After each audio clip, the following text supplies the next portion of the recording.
Good morning dear students. Class 11th की chemistry में आज हम लोग वैद्युत वियोजन का सिद्धांत, थ्योरीज ऑफ इलेक्ट्रिक डिसोसिएशन के विषय में पढ़ेंगे, जिसे स्वांटे आर्हीनियस नामक साइंटिस्ट ने प्रतिपादित किया था। सर्वप्रथम सन 1805 में ग्रोथस नामक वैज्ञानिक ने वैद्युत अपघटन की क्रियाविधि को बताया। ग्रोथस नाम के वैज्ञानिक ने सर्वप्रथम वैद्युत अपघटन की क्रियाविधि को बताया और यह समझने का प्रयास किया कि वैद्युत अपघटन की क्रियाविधि किस प्रकार से होती है।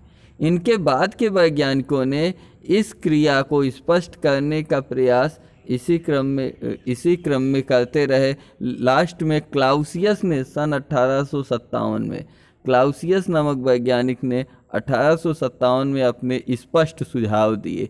इन सुझावों का उपयोग करते हुए स्वांटे आर्हीनियस ने वैद्युत अपघटन की क्रियाविधि एवं उसके अन्य गुणों का अध्ययन करते हुए एक सिद्धांत का प्रतिपादन किया, जिसे वैद्युत अपघटन के वियोजन का सिद्धांत या आयनिक सिद्धांत कहते हैं। इस सिद्धांत के मुख्य बिंदु निम्नवत हैं। वैद्युत वियोजन के सिद्धांत के प्रमुख बिंदु जो दिए गए, जिन्हें आर्हीनियस नामक वैज्ञानिक ने प्रस्तुत किए थे, वो निम्नवत हैं। पहला, किसी वैद्युत अपघट्य को, जो विद्युत धारा के प्रवाह से अपघटित हो जाता है, जल या किसी अन्य ध्रुवीय विलायक में घोलने पर वह दो प्रकार के आवेशित कणों में विभाजित हो जाता है, जिन्हें धनावेशित कण एवं ऋणावेशित कण। एक पर धनावेश होता है जिसे धनावेशित कण कहते हैं, दूसरे पर ऋणावेश होता है जिसे ऋणावेशित कण कहते हैं, में विभक्त होता है। जैसे AB कोई वैद्युत अपघट्य है, जल में घोला गया तो क्या हुआ, सिनाप्रिवर्सिबल A++B- धनावेशित A+ और ऋणावेशित B- में अपघटित हुआ। सेकेंड नंबर, विद्युतीय आवेश युक्त परमाणु या परमाणुओं के समूह को आयन कहते हैं। ऐसे परमाणु या परमाणु समूह जिनमें विद्युतीय आवेश होता है, उन्हें आयन कहते हैं। धनावेशित परमाणु या परमाणुओं के समूह को धनायन तथा ऋणावेशित परमाणुओं के समूह को ऋणायन कहते हैं। थर्ड है, किसी आयन पर स्थित आवेशों की संख्या उसके परमाणुओं या परमाणु समूहों के संयोजकता के बराबर होती है। फोर्थ नंबर है, अच्छा उदाहरण इसका पहले देख लेते हैं, उसके पश्चात Na+ एक धनावेशित आयन है, इस पर एक आवेश है, क्योंकि एक धनावेश है, Na की संयोजकता भी एक होगी। इसी प्रकार Ca++ पर आवेश पर दो आवेश हैं, इसलिए इसकी संयोजकता भी 2 है। इसी प्रकार किसी आयन में स्थित आवेशों को प्रायः उसकी संयोजकता भी कहा जाता है।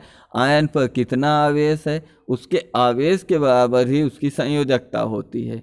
किसी वैद्युत अपघट्य के विलयन में उपस्थित धन आयनों के आवेशों की कुल संख्या ऋण आयनों के कुल आवेशों के संख्या के बराबर होती है।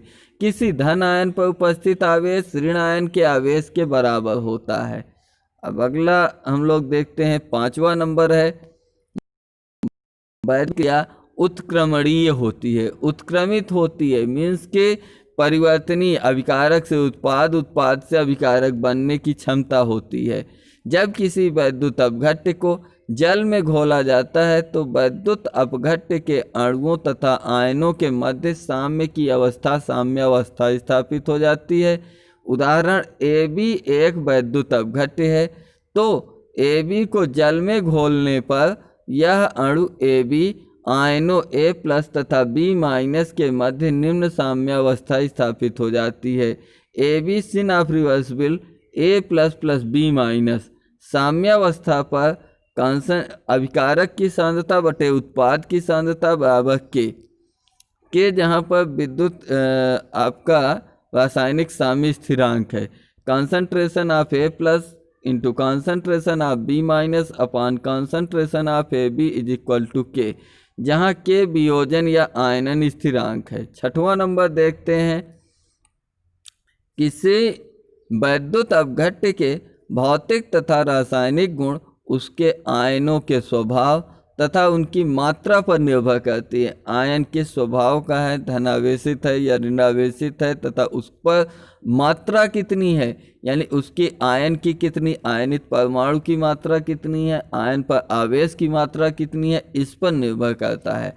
अर्थात CuSO4 कॉपर सल्फेट नीले रंग का है क्योंकि Cu2+ आयन नीला होता है। इसी प्रकार K2Cr2O7 पोटेशियम डाइक्रोमेट नारंगी रंग का होता है क्योंकि इसका आयन जो होता है Cr2O7- क्रोमेट आयन नारंगी रंग का होता है।